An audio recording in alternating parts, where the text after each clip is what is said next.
How to fix WhatsApp video call rotate problem.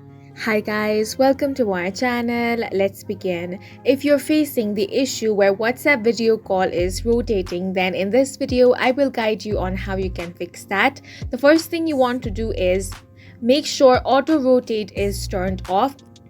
For that, you want to swipe down. Here, if auto rotate is turned on like this, you simply want to tap on that and turn off the auto rotate option. Now, you want to open WhatsApp and check if your problem has been fixed. There's another thing that you can do as well. For that, launch open your settings. Now, scroll down and tap on apps. A list of all the applications installed on your device will be shown. You want to scroll down and find WhatsApp, then tap on that. Now, you want to tap on the option of storage. Here, tap on clear cache. Once that is done, head back and tap on permissions. Here, make sure that you have allowed all the necessary permissions in order for WhatsApp to work properly.